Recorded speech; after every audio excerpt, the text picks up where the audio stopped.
Class में मैंने आपको न्यूट्रिशन या animals that is auto topic वाला पूरा डिटेल में करा दिया था। अब हमें करना है न्यूट्रिशन इन प्लांट्स। क्या करना है हमें? Nutrition in plants. तो देखो जो प्लांट्स में आपके पास में न्यूट्रिशन है आपके पास में that is by the process called photosynthesis. ये हमारा basic primary mode of nutrition है जो हमारे पास में प्लांट्स में होता है, जिसे हम क्या कहते हैं? फोटोसिंथेसिस। आपके पास में फोटोसिंथेसिस एक ऐसा प्राइमरी मोड ऑफ न्यूट्रिशन है या प्रोडक्शन ऑफ गुड्स है बाय ग्रीन प्लांट, जिससे कि ग्रीन प्लांट्स अपना खाना बनाते हैं। और इस प्रोसेस में क्या होता है, ग्रीन प्लांट्स जो है वो अपने फूड को सिंथेसाइज करते हैं। मतलब क्या करते हैं? बनाते हैं। क्या करते हैं? बनाते हैं। अपने फूड को जो है वो सिंथेसाइज करते हैं आपके पास में किसकी मदद से? By with the help of simple organic substances. आपके पास में किसकी मदद से? सिंपल इनऑर्गेनिक या सिंपल सब्सटेंसेस समझ, ठीक है। बाय सिंपल सब्सटेंसेस आपके पास में जो कि है कार्बन डाइऑक्साइड एंड वाटर। आपके पास क्या है? Carbon dioxide and water and in the presence of sunlight. किसकी प्रेजेंस में? सनलाइट की प्रेजेंस में, इन द प्रेजेंस ऑफ सनलाइट। इसमें जो फोटो है इसका मतलब ही लाइट है आपके पास। फोटो का मतलब ही आपके पास में क्या है? लाइट है आपके पास में। बात करें किस तरह का प्रोसेस है आपके पास में, सो photosynthesis is an anabolic process. कैसा प्रोसेस है? Anabolic process. आपको बताए थे दो तरह के प्रोसेस आपके पास में होते हैं, कैटाबॉलिक एंड एनाबॉलिक। तो फोटोसिंथेसिस आपके पास में एक एनाबॉलिक प्रोसेस है जिसमें कि आपके पास सिंपल कंपोनेंट्स कंबाइन होकर कॉम्प्लेक्स सब्सटेंस को बनाते हैं आपके पास में। साथ ही एंडोजेनिक प्रोसेस है आपके पास में, दैट मीन्स इसमें एनर्जी का कंजम्पशन होता है। अब एनर्जी का कंजम्पशन कैसे होता है इसको समझिए आप एक बार फोटोसिंथेसिस की इक्वेशन से। आपने पहले भी पढ़ी हुई है, we have 6CO2 plus 12H2O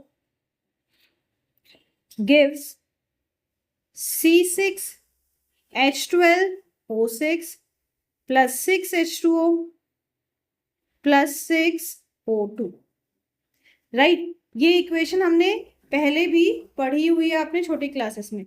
6CO2 कहता है 6 कार्बन डाइऑक्साइड के आपके पास में मॉलिक्यूल्स जब 12 वाटर के मॉलिक्यूल्स के साथ में कंबाइन करते हैं इन प्रेजेंस ऑफ सनलाइट, कहाँ? क्लोरोफिल के अंदर, then they produce what? Glucose. क्या प्रोड्यूस करते हैं? ग्लूकोज आपके पास, ठीक है। इसीलिए इसको एंडोजेनिक प्रोसेस कहा है आपके पास में। क्यों? ये एनर्जी का कंजम्पशन कर रहा है आपके पास में। इस प्रोसेस में आपके पास एनर्जी जो है वो ट्रांसफॉर्म होती है, मतलब एक फॉर्म से दूसरे में चेंज होती है। लाइट एनर्जी से ये चेंज होती है किसमें? केमिकल एनर्जी में। लाइट एनर्जी से चेंज होती है किसमें? केमिकल एनर्जी में। और साथ में आपके पास में ऑक्सीजन गैस रिलीज होती है। समझ में आ रही है बात?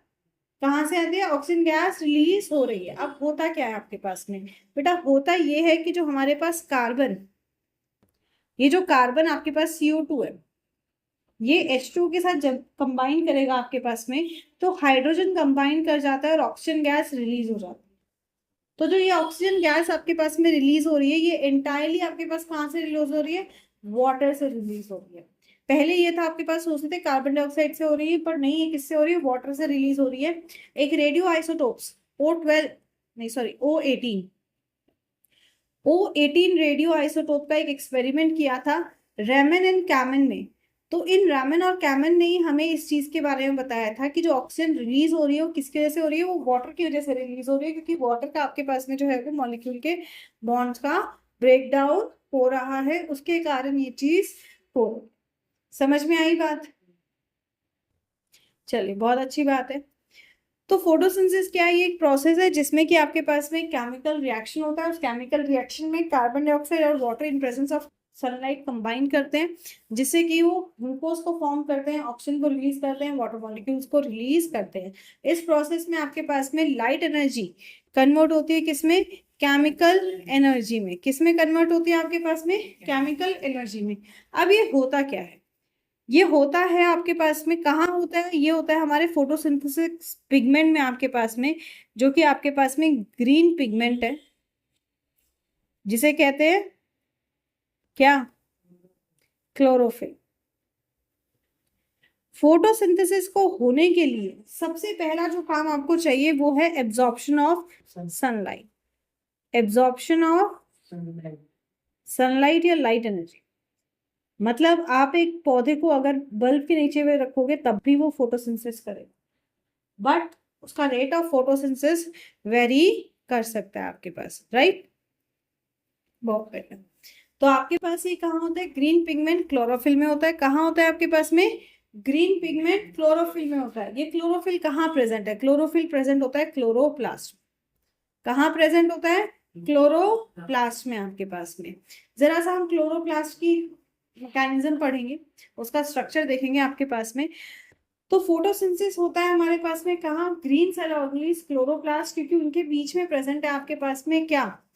क्लोरोफिल प्रेजेंट है। क्या प्रेजेंट है आपके पास में? क्लोरोफिल आपके पास में प्रेजेंट है, इसलिए यहाँ पे आपके पास में ये प्रोसेस हमारे पास होता है। देखो इस तरह का आपके पास में क्लोरोफिल का स्ट्रक्चर देखने को मिलता है, जहाँ पे आपके पास में जो है वो स्ट्रोमा आपको देखने को मिल रहा है, ग्रैनुल्स आपको देखने को मिल रहे हैं, डीएनए मॉलिक्यूल्स आपको देखने को मिल रहे हैं। होता क्या है आपके पास में? अगर आप क्लोरोप्लास्ट को देखो तो it is a double membrane structure. आप देखें, this is a double membrane आपके पास में स्ट्रक्चर है हमारे पास, जिसको प्रोटेक्ट करके रखता है। साथ ही हमारे पास ग्राना है आपके पास में, अभी आपको बताया आपके पास क्या है? ग्राना है आपके पास में। ये ग्राना क्या होते हैं? ये स्टैक लाइक स्ट्रक्चर्स होते हैं। इनका काम होता है आपके पास में क्लोरोप्लास्ट को कंटेन करना, जिसमें कि आपके पास में क्लोरोफिल प्रेजेंट होता है। अरे चला जा भाई, क्या हो गया?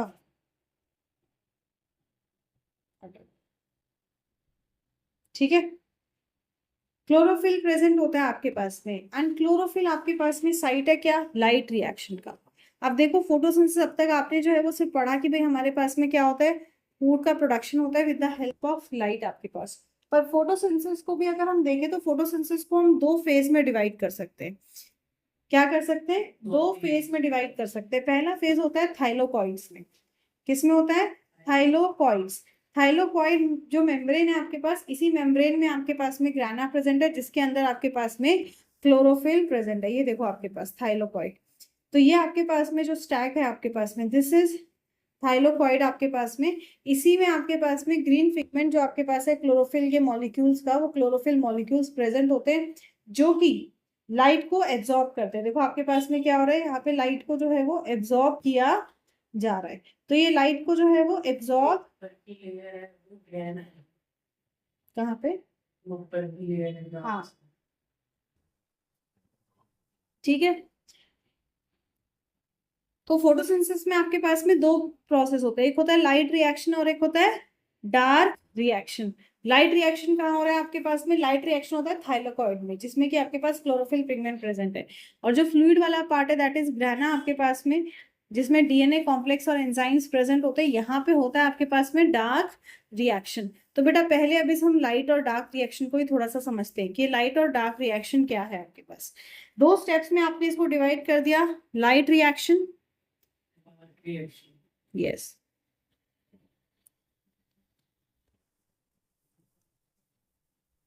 Light reaction and dark reaction आपके पास में। देखो जो लाइट रिएक्शन है ना, इसका एक और नाम है जिसे कहते हैं हम हिल रिएक्शन। क्या कहते हैं इसे? Yes, this is also known as Hill reaction. आपके पास कहाँ होता है? थाइलोकॉइड्स में होता है आपके पास में। इसे हम लाइट रिएक्शन क्यों कहते हैं? इसे हम लाइट रिएक्शन इसलिए कहते हैं because this takes place in the presence of sunlight. कैसे होगा ये? प्रेजेंस ऑफ सनलाइट में आएगा आपके पास। होता क्या है? सबसे पहले जो आपके पास क्लोरोफिल है, जो आपके पास क्लोरोफिल है, क्लोरोफिल क्या करता है? Absorbs sunlight. पहला स्टेप क्या है? क्लोरोफिल का काम होता है कि उसने सनलाइट को एब्जॉर्ब किया, आपके पास लाइट एनर्जी आ गई आपके पास में, राइट। आपके पास क्या आ गई? लाइट एनर्जी आ गई आपके पास। That happens the photolysis of water. आपके पास क्या होता है? आपके पास फाइटोलिसिस ऑफ वाटर। फाइटोलिसिस क्यों बोलते हैं? क्योंकि लाइट के एब्जॉर्प्शन के कारण आपके पास में जो वाटर मॉलिक्यूल है उसका ब्रेकडाउन हो रहा है आपके पास, इसीलिए इसे कहते हैं हम फोटोलिसिस ऑफ वाटर, ठीक है। जैसे ही आपका जो है वो वाटर मॉलिक्यूल ने फोटो मतलब लाइट पार्टिकल्स को, फोटोन पार्टिकल्स को एब्जॉर्ब किया आपके पास में, तब क्या होता है आपके पास में जो कार्बन डाइऑक्साइड का मॉलिक्यूल है आपके पास, it started getting reduce, that is reduction of CO2। अब मुझे बताओ, फर्स्ट चैप्टर में आपको बताया था रिडक्शन क्या होता है?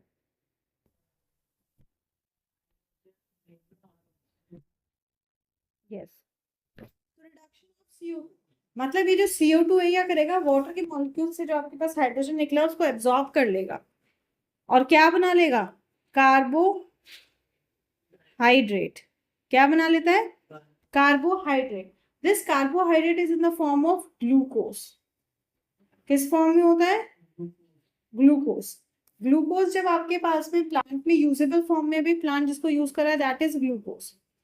जो रेस्ट एनर्जी है प्लांट उसको जो है वो स्टोर करके रखता है और बन जाता है स्टार्च आपके पास में, ठीक है। वो स्टार्च के फॉर्म में उसमें प्रेजेंस रहता है। That means what? That means कि हम क्या कर रहे हैं, हम स्टार्च को यूज कर रहे हैं। जब भी हम टेस्टिंग कर रहे हैं हम क्या देखते हैं कि अगर किसी पत्ते में आपके पास में फोटोसिंथेसिस हुआ है तो हम उसका स्टार्च टेस्ट करते हैं, राइट। हम उसका स्टार्च टेस्ट करते हैं। क्या करते हैं, मतलब हम चेक कर रहे हैं प्रेजेंस ऑफ स्टार्च, कि हमें पता है जो स्टोर्ड फूड आपके पास में रहेगा वो इन द फॉर्म ऑफ स्टार्च होएगा आपके पास में। तो इस प्रोसेस में जब ये रिडक्शन हो रहा होता है, हमारा एनर्जी मॉलिक्यूल जो है वो आपके पास में चेंज हो रहा होता है। क्या चेंज हो रहा होता है आपके पास में, कि जो एडीपी मॉलिक्यूल है आपके पास, एडिनोसाइन डाइफॉस्फेट जो एनर्जी मॉलिक्यूल है, that energy molecule changes to ATP।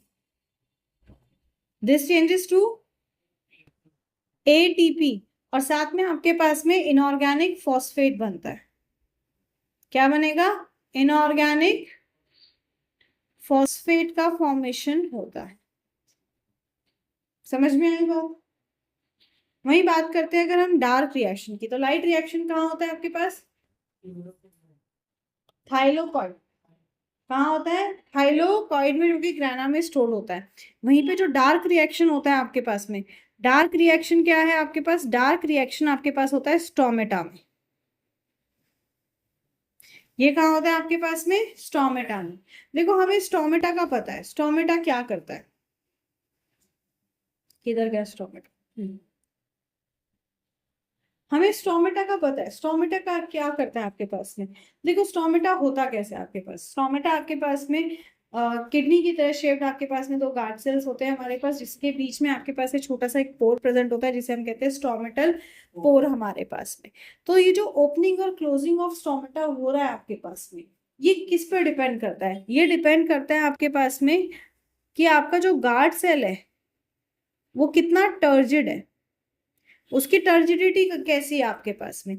जब जो गार्ड सेल्स होते हैं आपके पास में वो बहुत ही ज्यादा टर्जिड स्टेट में होते हैं आपके पास, तो स्टोमेटा क्या करेगा, वो ओपन हो जाएगा। मतलब कि आपके पास में उसमें कितना इंटरनल प्रेशर अप्लाई हो रहा है आपके पास उसके वॉल्स पे आपके पास, तो वो क्या करेगा आपके पास में, वो ओपन हो जाएगा आपके पास में, राइट। तो इस स्टेट में आपके पास जो गार्ड सेल्स है, पहली स्टेट में वो कैसे हैं? टर्जिड है आपके पास में। सेकेंड स्टेट में क्या है आपके पास, उसे कहते हैं हम फ्लैसिड। क्या कहते हैं?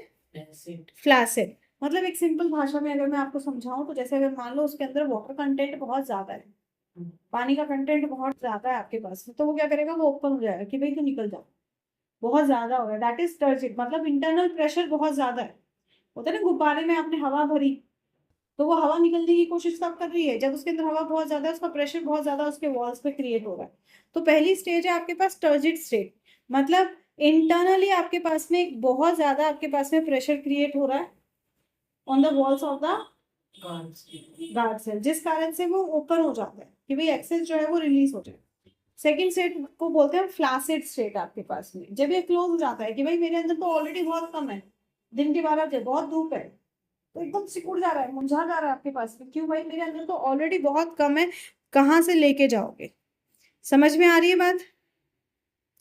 तो जब आपके पास ये टर्जिड स्टेट होता है आपके पास, दैट इज इनर वॉल्स आपके पास में बहुत ज्यादा थिक हो जाती हैं और आउटर वॉल्स आपके पास में जो है वो बहुत ज्यादा थिन हो जाती है। तो जिस कारण इसके कारण क्या होता है, जो टर्जिड प्रेशर होता है वो इंक्रीज हो जाता है। क्या होगा आपके पास? इंक्रीज हो जाएगा आपके पास, जिस कारण से स्टोमेटा ओपन करता है। फ्लासिड में इसका उल्टा हो जाता है आपके पास में कि जो आउटर वॉल है वो आपके पास में जो है वो थिक हो जाएगी, इनर वॉल थिन हो जाएगी आपके पास में। प्रेशर रिड्यूस हो गया तो इस कारण से वो अपने आप को रेगुलेट करता है और वो कंट्रोल करता है। इसका काम ही यही होता है आपके पास में, that it regulates gaseous exchange and transpiration. ये रेगुलेट करता है, मतलब कंट्रोल करता है प्लांट के अंदर जो गैसियस एक्सचेंज हो रहा है आपके पास। गैसियस कौन सा? CO2, मोस्टली CO2 और O2 का जो एक्सचेंज हो रहा है उसको कंट्रोल करता है आपके पास में। और ट्रांसपिरेशन को, मतलब वाटर मॉलिक्यूल्स की बात हो रही है आपके पास में, इसको कंट्रोल करेगा आपके पास में। समझ में आ रही है बात? सो ओपनिंग कब होगी आपके पास में? स्टोमेटल आपके पास में ओपनिंग कब होगी? When water flows into the guard cells they become turgid.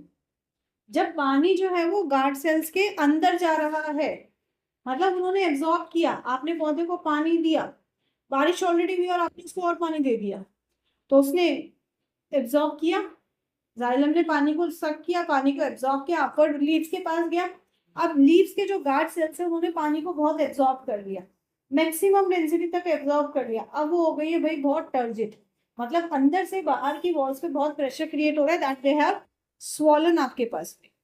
So this causes the outer wall thin walls to bulge outward, जिससे कि वॉल बाहर की तरफ जाएगी आपके पास में, और उसका पोर जो है वो आपके पास में ओपन अप हो जाता है, आपके पास खुल जाएगा आपके पास। अब इसका उल्टा होगा जब वो क्लोज होता है आपके पास में। So when guard cells loses water, जब गार्ड सेल में पानी लूज होता है, सो दे बिकम फ्लैसिड, श्रंकन हो जाती है, सिकुड़ जाती है आपके पास। ठीक है, फ्लैसिड हो गई, श्रंकन हो गई, वो आपके पास में सिकुड़ जाएंगी आपके पास में। और जब वो सिकुड़ेंगी तब हमारा जो पोर है आपके पास में वो क्या हो जाएगा? क्लोज हो जाएगा आपके पास। वो क्या करेगा आपके पास में? क्लोज हो जाएगा। समझ में आ रही है बात? और जब इस तरह का जो आपके पास में क्लोज मूवमेंट होता है आपके पास में, या जब ओपनिंग का मूवमेंट होता है आपके पास, तब हमारे पास में जो K+ आयंस हैं, जो फॉस्फेट आयंस आपके पास बने थे, वो आयंस का मूवमेंट बढ़ जाता है, जिस कारण से ऑस्मैटिक प्रेशर आपके पास में ज्यादा हो जाएगा। ऑस्मैटिक प्रेशर ज्यादा होगा मतलब प्लांट जो है वो ज्यादा पानी को अपने अंदर जो है वो, अभी तक वही नहीं किया है। नहीं हो गया। तो उसके अंदर जैसे 5.25 करना है मेरे को, तो इंटू 10⁻⁻9 होता है, -11 होगा। नहीं नहीं, उसमें चेंज नहीं आता। नहीं, उसकी जरूरत नहीं है ना, एक डिजिट चाहिए ना सिग्निफिकेंट से पहले। समझ में आ गई बात? जिस कारण से पानी का मूवमेंट इनसाइड होता है, इसीलिए हमारे पास एक ट्रांसपिरेशन पुल क्रिएट हो जाता है। समझ में आई बात? पक्का स्टोमेटल की वर्किंग क्लियर हो गई? बेटे इस पे क्वेश्चन आता है, आप डायग्राम बनाओ और इतना ही पार्ट लिख दोगे, आपका आंसर परफेक्ट। समझ में आ गई बात? So let's come back to dark reaction. तो डार्क रिएक्शन आपके पास में, पहली बात तो नाम से पता चल रहा है डार्क रिएक्शन, तो क्या ये सनलाइट के प्रेजेंस पे डिपेंड करेगा? नहीं। So this does not depend upon the presence of sunlight. Does not depends upon the presence of, yes.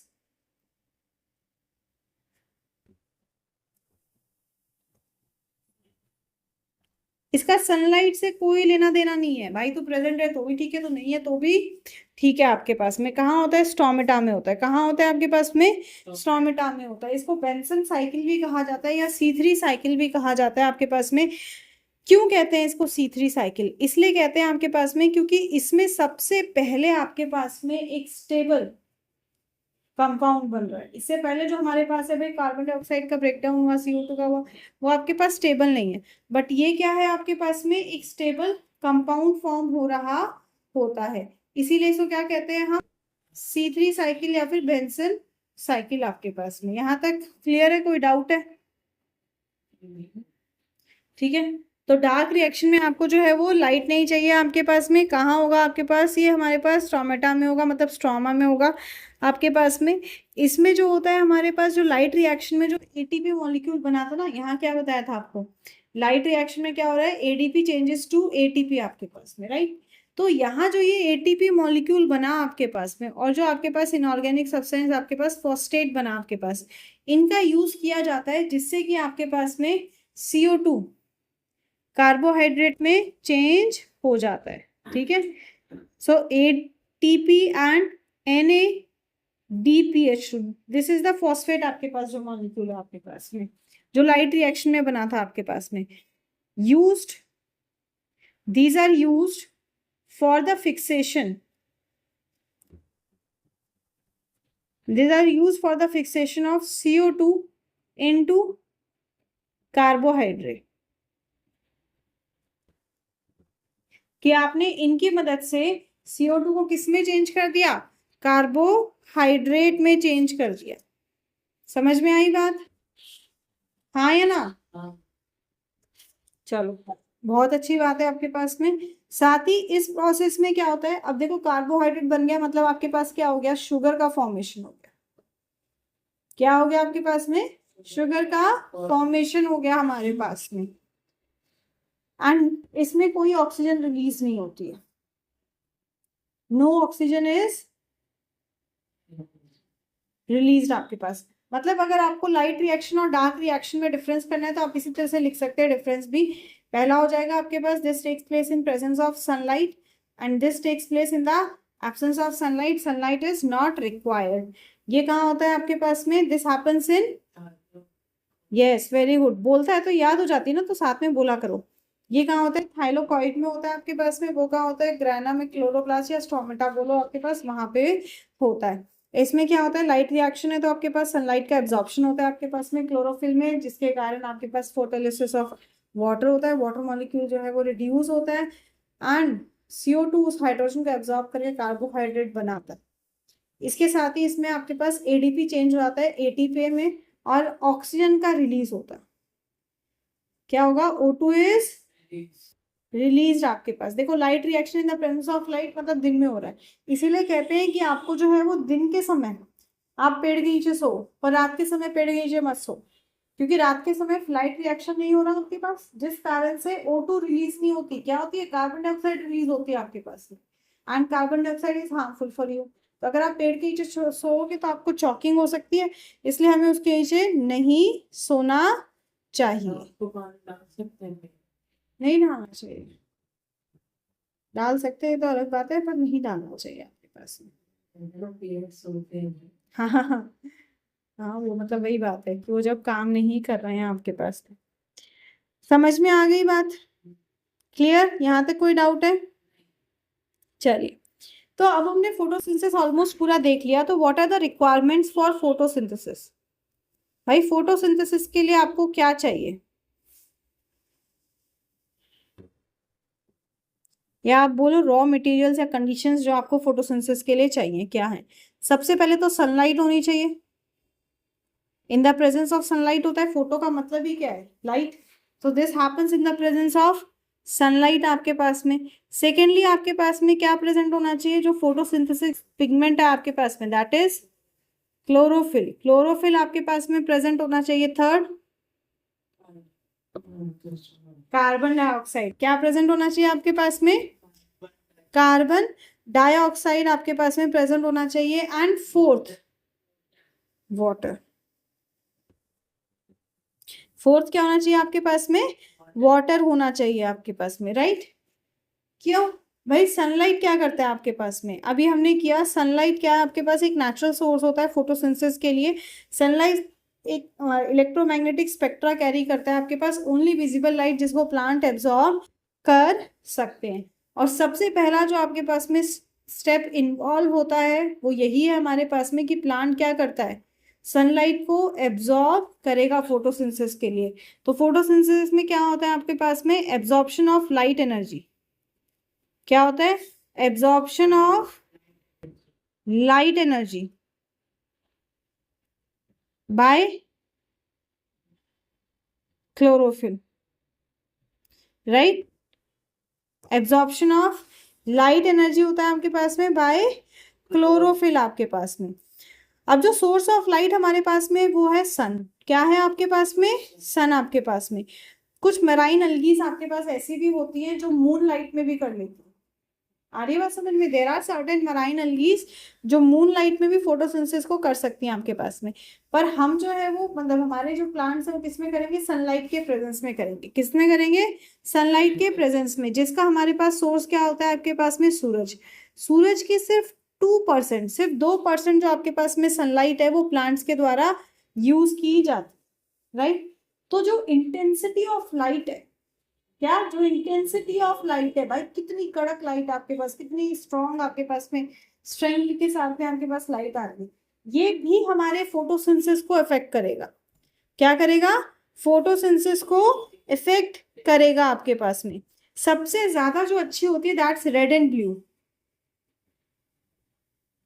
जो रेड एंड ब्लू लाइट है ना आपके पास में, this is the most effective light for photosynthesis.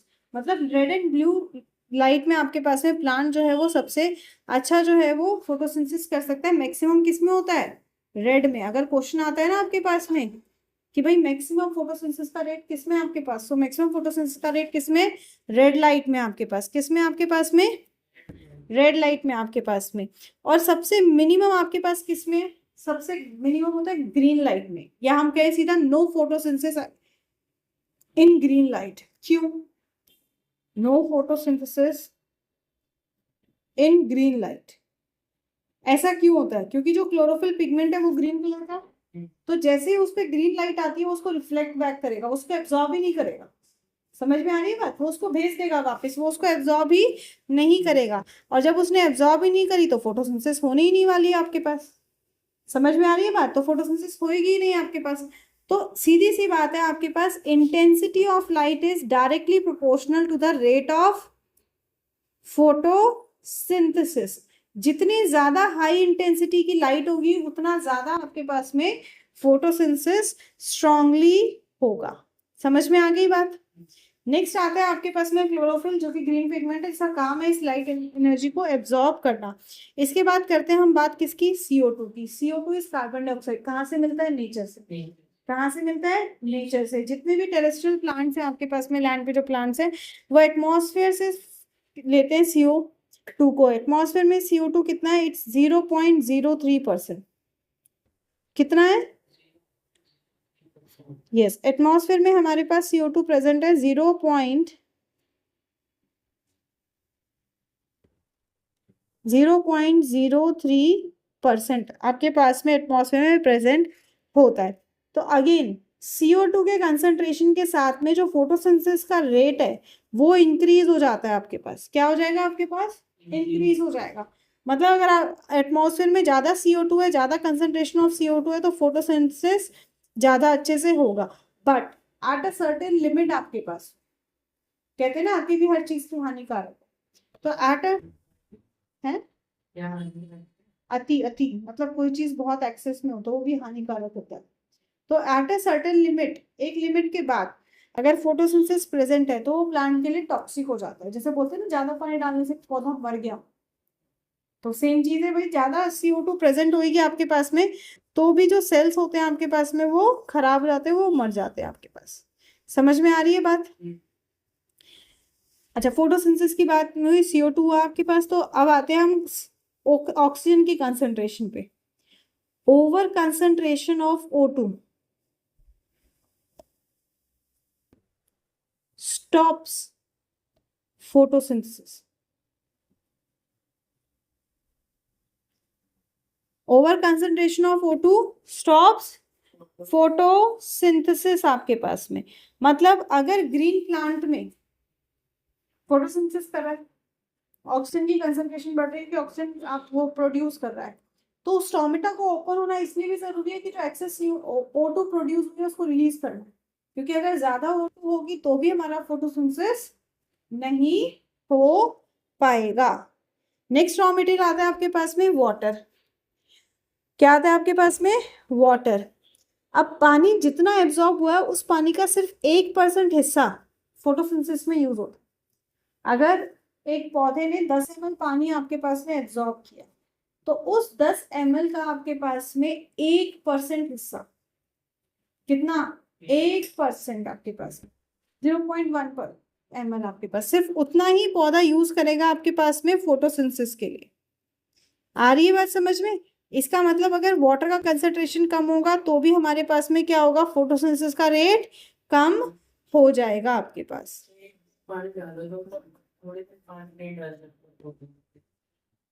क्या एक दिन पानी डाल दैट डिपेंड्स अपॉन में कितना हीट है, टेम्परेचर कितना है आपके पास में, उसमें तो करेगा। ये तो हम कर रहे हैं कि भाई क्या क्या फोटोसिंथेसिस के आपके पास में रॉ मटेरियल्स जो चाहिए उसको, समझ में आ रही है बात? अब हम करेंगे कि भाई क्या क्या है जो इफेक्ट करते हैं फोटोसिंथेसिस को, वो भी करेंगे हम। तो फोटोसिंथेसिस आपके पास में कहाँ हो रहा है, क्लोरोफिल में हो रहा है। कहाँ पे हो रहा है, क्लोरोफिल, जिसको फोटोसिंथेटिक पिगमेंट भी कहा जाता है। ऑलरेडी हम कर चुके हैं ये चीज, मैं आपको पहले ही डिस्कस करा चुकी हूँ। ये रिएक्शन का सेंटर होता है जहाँ पे रिएक्शन होता है आपके पास में।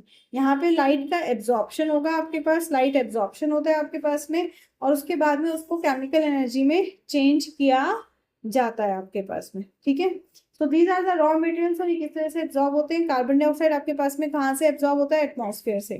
किसकी मदद से? स्टोमेटा की मदद से, गैसियस डिफ्यूजन से। वाटर कहाँ से आता है भाई? वाटर आता है आपके पास में सॉइल से। कहाँ से आता है? सॉइल से। जो रूट हेयर्स है वो ऑस्मोसिस के थ्रू वाटर को जो है वो एब्जॉर्ब करते हैं, एंड देन जाइलम के थ्रू प्लांट के सारे पार्ट्स में इसको पहुंचाया जाता है। नेक्स्ट आता है आपके पास में सनलाइट। एक छुट्टी है क्या उसमें? चलो नेक्स्ट आता है आपके पास में सनलाइट। आपके पास कहाँ से मिल रही है? सूरज से मिल रही है, सन से। किसकी मदद से? क्लोरोफिल। क्लोरोफिल जो है वो इसको एब्जॉर्ब करता है, उसके पास थाइलोकाइट मेम्ब्रेन जो होती है उसकी मदद से वो इसको एब्जॉर्ब करता है और पहुंचाता है। अब देखो फोटोसिंथेसिस के जो हमने दो प्रोसेस किए उन दोनों को साथ में समझो। क्या होता है आपके पास में? दो रिएक्शन होते हैं आपके पास। एक होता है आपके पास लाइट रिएक्शन और दूसरा होता है आपके पास डार्क रिएक्शन, जिसको कैल्विन साइकिल या C3 साइकिल भी कहा जाता है। लाइट रिएक्शन कहाँ हो रहा है आपके पास में? लाइट रिएक्शन हो रहा है आपके पास, कोडिया नहीं, थाइलोकाइड। अभी तो अच्छे से सही बोल रहा था, गलत बोल रहा है। कोडिया बोला था तूने। थाइलोकॉइड में होता है या ग्राना बोल ले, ग्राना में होता है आपके पास में। और ये कहाँ होता है आपके पास? स्ट्रोमा में होता है, स्ट्रोमेटा में होता है। क्या होता है आपके पास में कि लाइट एनर्जी का एब्जॉर्प्शन हुआ ग्राना में, ग्राना ने लाइट एनर्जी को एब्जॉर्ब किया, वाटर प्लांट के पास ऑलरेडी आया हुआ था। लाइट एनर्जी की मदद से वाटर मॉलिक्यूल जो है वो ब्रेक डाउन होता है आपके पास, that is known as photolysis आपके पास में वाटर मॉलिक्यूल का, जिससे कि एटीपी एनर्जी मॉलिक्यूल फॉर्म होता है आपके पास में और ऑक्सीजन गैस रिलीज होती है। ये एटीपी मॉलिक्यूल जो है वो स्ट्रोमा के पास पहुंचता है, मतलब स्ट्रोमेटा के पास पहुंचता है, जहां इसको फर्दर यूज किया जाता है, एडीपी में चेंज होता है। फिर कार्बन डाइऑक्साइड की मदद से ये ग्लूकोज मॉलिक्यूल को फॉर्म करता है। किसको फॉर्म करता है? ग्लूकोज मॉलिक्यूल को फॉर्म करता है। This is the easiest way to explain photosynthesis. ठीक है, तो इसके अलग अलग फेजेस समझो आपके पास में, जो अभी आपको ऑलरेडी समझाए। एक एक स्टेप देखो। लाइट रिएक्शन कहाँ हो रहा है? थाइलोकॉइड में। कहाँ हो रहा है आपके पास? थाइलोकॉइड में। सबसे पहला स्टेप होता है एक्टिवेशन ऑफ क्लोरोफिल। क्या है आपके पास में? Activation of chlorophyll. इसमें क्या होता है कि जो क्लोरोफिल है वो लाइट एनर्जी को एब्जॉर्ब करता है, that is known as photon. Photons आपके पास में लाइट एनर्जी के मेजरमेंट के आपके पास में यूनिट्स हैं आपके पास। Photon is a unit of light energy, जिसको कहते हैं पार्टिकल्स आपके पास में। तो ये क्या करता है? क्लोरोफिल इसको एब्जॉर्ब करता है, जिससे होता है फोटोलिसिस ऑफ वाटर। क्या होता है आपके पास में? Photolysis of water. मतलब लाइट एनर्जी की मदद से वाटर मॉलिक्यूल जो है वो आपके पास में स्प्लिट होगा और वो ऑक्सीजन को रिलीज करेगा। ठीक है, ऑक्सीजन को रिलीज करेगा। और अब आपके पास ATP molecule and phosphide molecules बनते हैं। So third step is formation of assimilatory powers आपके पास में। मतलब जो आपके पास में फोटोन मॉलिक्यूल्स ने हाइड्रोजन को ब्रेक डाउन किया और इलेक्ट्रॉन्स रिलीज हुए, उनकी मदद से एटीपी एनर्जी मॉलिक्यूल प्रोड्यूस होता है और NADPH आपके पास में जो फॉस्फाइड पार्टिकल होता है वो प्रोड्यूस होता है। ये दोनों आपके पास में बाय प्रोडक्ट है लाइट रिएक्शन के, जो कि डार्क रिएक्शन में यूज किए जाते हैं। वेरी शॉर्ट इन पॉइंट्स आपके पास में, प्लीज एज इट इज याद कीजिएगा आपके पास। सेकेंड है आपके पास में डार्क रिएक्शन जो लाइट इंडिपेंडेंट होता है, जिसको C3 या कैल्विन साइकिल कहते हैं, कहाँ होता है? स्ट्रोमा में होता है। मतलब इसको लाइट की जरूरत नहीं होती है। इसको क्या चाहिए? इसको दो मॉलिक्यूल्स चाहिए, ATP एंड NADPH। मतलब जब लाइट रिएक्शन सक्सेसफुल होगा तभी आपके पास डार्क रिएक्शन काम करेगा, ये लाइट के बिना काम नहीं करेगा। इसमें सबसे पहला स्टेप क्या होता है? इसका सबसे पहला स्टेप है कार्बन फिक्सेशन का आपके पास में, कि जो CO2 मॉलिक्यूल्स हैं आपके पास में, वो हाइड्रोजन के साथ कंबाइन करेंगे और वो शुगर फॉर्म करते हैं आपके पास। That sugar is in the form of glucose. This is known as reduction आपके पास। दैट रिडक्शन हुआ हमारे पास में, एंड देन हमारे पास में वापस से जो है वो रीजनरेशन हुआ, मतलब वापस से जो है वो ऑक्सीजन का जनरेशन हुआ और ऑक्सीजन को रिलीज किया जाता है। समझ में आई बात? शॉर्ट में आप इस तरीके से इसको याद कर सकते हैं कि लाइट रिएक्शन में क्या हो रहा है आपके पास में? क्लोरोफिल का एक्टिवेशन हो रहा है, किसकी मदद से? फोटोन पार्टिकल्स की मदद से, जिससे कि आपके पास इलेक्ट्रॉन ट्रांसपोर्ट हो रहे हैं, ATP मॉलिक्यूल सिंथेसाइज हो रहा है, जो एक केमिकल एनर्जी है जो प्लांट यूज कर रहा है। समझ में आ रही है बात? ये डायग्राम बना सकते हैं जो पहले वाला। इससे तुझे स्टेप्स भी याद हो जाएंगे, पता है, इससे तुझे स्टेप्स भी याद हो जाएंगे, तो दोनों बना सकते हैं। इससे स्टेप याद हो जाएंगे। पहला स्टेप है क्लोरोफिल का एक्टिवेशन होना, सेकेंड स्टेप है फाइटोलिसिस ऑफ वाटर होना आपके पास में, थर्ड स्टेप है आपके पास में ATP मॉलिक्यूल्स और इनका सिंथेसाइज होना। तो इससे आपको जो है वो स्टेप्स याद हो जाएंगे अच्छे से, ठीक है। डार्क रिएक्शन में क्या हुआ आपके पास कि आपने जो है वो एटमॉस्फेरिक CO2 को यूज किया, वापस से जो है वो RUBP फिक्सेशन के लिए, मतलब एंजाइम्स की मदद से आपने जो रिड्यूस किया था ATP और NADPH, उनको यूज करके ग्लूकोज एनर्जी मॉलिक्यूल बनाने के लिए। तो जो लाइट रिएक्शन का आपके पास ADP और NADPH आया था, वो जो है वो स्ट्रोमा के पास जाता है और ये बनाता है ग्लूकोज, ठीक है। ग्लूकोज जो स्टोर्ड फॉर्म में होता है, that gets converted to starch, और जो आप सेलुलर रेस्पिरेशन में, मतलब जो माइटोकॉन्ड्रिया में जिसको आप यूज कर रहे हो आपके पास, that's the usable form of glucose. Clear? Photosynthesis पक्का क्लियर हो गया? अब एक बार फैक्टर्स को रिवाइज कर लो। मैंने फैक्टर्स आपको वैसे भी आते तो पहले ही बता दिए। सबसे पहला फैक्टर है आपके पास में क्या? Light intensity. आपको बताया light intensity is directly proportional, light intensity is to rate of photo, yes, this is directly proportional to rate of photosynthesis। मतलब अगर आपके पास इंटेंसिटी ऑफ लाइट ज्यादा है तो फोटोसिंथेसिस ज्यादा तेजी से होता है। जिस पॉइंट पे जाके आपके पास इंटेंसिटी मैक्स हो जाती है कि उसके बाद में अगर इंटेंसिटी बढ़ेगी तो फोटोसिंथेसिस रुक जाएगा, उस पॉइंट को कहते हैं लाइट सैचुरेशन पॉइंट। क्या कहते हैं उस पॉइंट को? लाइट सैचुरेशन पॉइंट आपके पास में, ठीक है।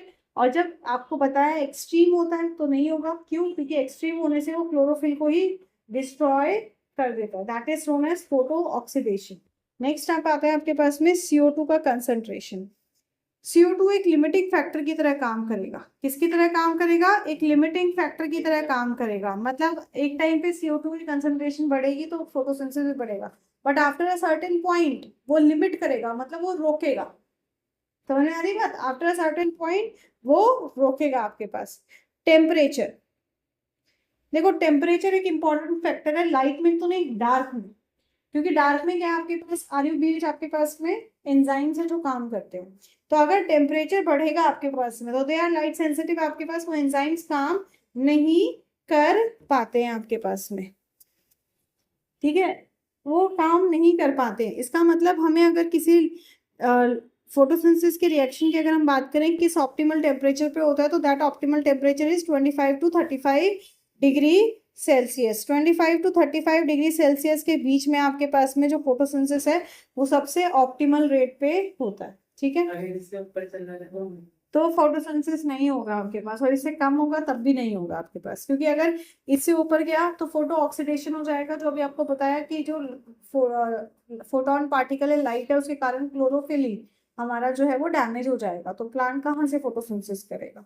उसका किचन ही खराब हो गया तो कहाँ से करेगा आपके पास में? ओके, नेक्स्ट आता है वाटर आपके पास में। वाटर जो है वो फोटोसिंथेसिस के रेट को स्लो डाउन करने में मदद करता है। क्या करेगा? वो जो पानी में प्लांट होते हैं मतलब तो पानी में रहते हैं। तो बताया तो आपको, अभी आपको और क्या बताया था? सबसे पहले वही चीज तो बताई थी।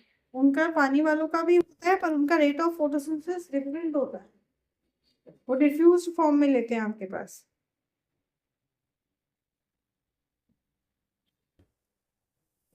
ब्लैकमैन ने आपको यही ग्राफ दिया था जिसमें कि उन्होंने हमें बताया कि टेम्परेचर और इंटेंसिटी किस तरीके से इफेक्ट करते हैं।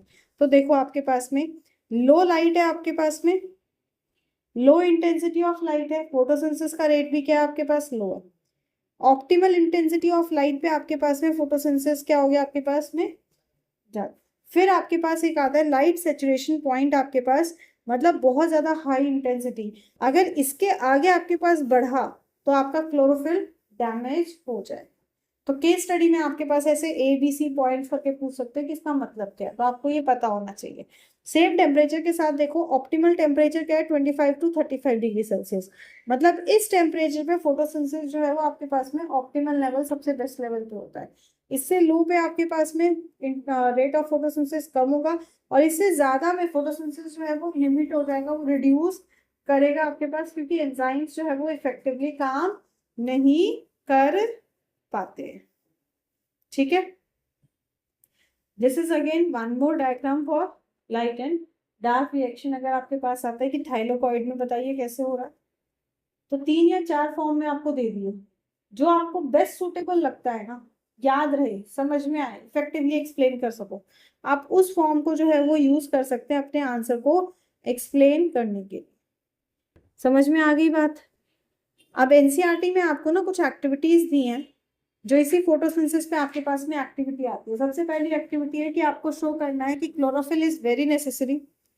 क्लोरोफिल जरूरी है आपके पास में फोटोसिंथेसिस के लिए।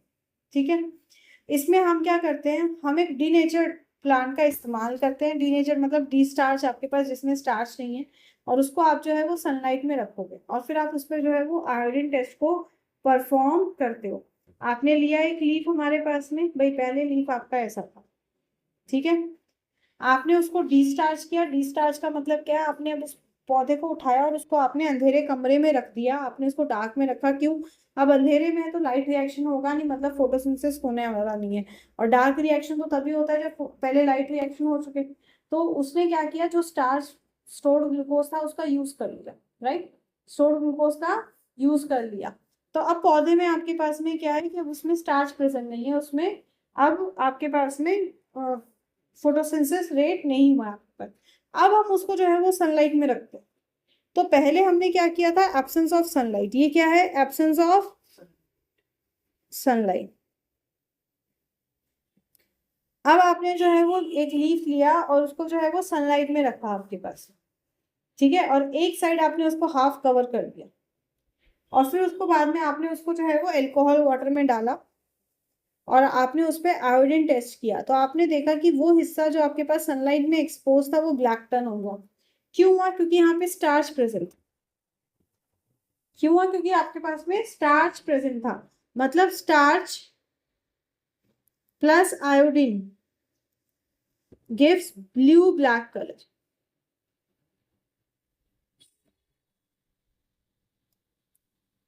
तो जो हिस्सा आपके पास में स्टार्च में था, सॉरी सनलाइट को एक्सपोज था, वहां थे, वहां आपके पास ब्लू ब्लैक कलर आ गया, और जो नहीं था वो आपके पास में क्या है? वैसे ही कलर रह गया। दैट मीन्स सनलाइट नहीं मिलेगी तो पौधा फोटोसिंथेसिस नहीं कर पाएगा। तो ये एक्टिविटी आपके पास बताती है that photosynthesis is necessary for sorry photosynthesis कह रही हूँ, sunlight is necessary for photosynthesis. Next आता है that CO2 is necessary for photosynthesis. तो हमने दो पॉटेड प्लांट्स लिए, हमने दो पॉटेड प्लांट्स लिए आपके पास में, और आपने साथ में एक चाइना डिश में लिया KOH, potassium hydroxide. Potassium hydroxide का काम यहाँ पे क्या है? पोटेशियम हाइड्रोक्साइड का है काम कि वो कार्बन डाइऑक्साइड को एब्जॉर्ब कर ले। वो क्या करेगा? कार्बन डाइऑक्साइड को एब्जॉर्ब कर लेता है आपके पास में। तो आपने क्या किया, आपने 2 प्लांट्स लिए आपके पास में, और एक में आपने जो है वो इस चाइना डिश को रखा और दूसरे में चाइना डिश को नहीं रखा। तो जिसमें आपने चाइना डिश को रखा उसने क्या किया, सारा CO2 एब्जॉर्ब कर लिया। अब CO2 एब्जॉर्ब कर लिया तो क्या प्लांट लाइट के प्रेजेंस में भी फोटोसिंथेसिस करेगा? नहीं करेगा आपके पास में। फिर आपने दोनों का एक एक पत्ता निकाला और आपने उस पत्ते पे आयोडीन टेस्ट किया। तो जो प्लांट आपके पास में जिसमें CO2 नहीं रखा था वो तो ब्लैक टर्न आउट हो गया आपके पास में। क्यों? क्योंकि उसमें स्टार्च फॉर्म हुआ था। पर दूसरा आपके पास में वैसा का वैसा रहा, जो बताता है हमारे पास में that CO2 is necessary for, yes. तो ये आयोडीन टेस्ट हमारे पास में बताता है आपके पास में कि प्लांट जो है वो फोटोसिंथेसिस कर रहा है, किस रेट पे कर रहा है। जैसे देखो आपने, हमने देखा कि हम इसको ग्राफिकली बता रहे हैं, ऐसे ही आप अपने पौधे के कलर से भी, पत्ते के कलर से ही बता सकते हो आपके पास। अगर ज्यादा ब्लैक हो रहा है, ज्यादा कलर प्रेजेंट है, दैट मीन्स उसमें स्टार्च कंटेंट बहुत ज्यादा है। इसका मतलब पौधा ऑप्टिमल कंडीशन में 25 to 30 डिग्री सेल्सियस टेम्परेचर मिल रहा है, मॉडरेट इंटेंसिटी ऑफ लाइट है, कार्बन डाइऑक्साइड का लेवल अच्छा है, वाटर का लेवल अच्छा है आपके पास में, तो वो high intensity of starch show कर रहा है आपको। पर अगर आपके पास में कुछ आधा हिस्सा आपको ब्लैक नजर आ रहा है, मतलब स्टार्च कम, स्टार्च कम है, मतलब इसका मतलब कि पौधा ऑप्टिमल कंडीशन में नहीं रखा हुआ अभी। पौधा क्या है? Optimal conditions, that is the best conditions में नहीं है आपके पास। और अगर बिल्कुल भी स्टार्च प्रेजेंट नहीं है तो लीफ कैसा रहेगा? वैसे के वैसे कलर का रहेगा जैसा वो था आपके पास में। दैट मीन्स फोटोसिंथेसिस नहीं होगा। समझ में आ रही है बात? पौधा ऑप्टिमल कंडीशंस में है ही नहीं। क्लियर? अब फोटोसिंथेसिस में किसी भी तरह का कोई डाउट है? नहीं। पक्का? अब सोच रहा होगा पढ़ी तो 6 में एक छोटी सी डेफिनेशन थी, अब इतना सारा कहाँ से आ गया, यही विचार आ रहा है। चलो इसको अच्छे से पढ़ के आना है, नेक्स्ट क्लास में इसके पहले थोड़े क्वेश्चन करेंगे एंड देन नया टॉपिक करेंगे।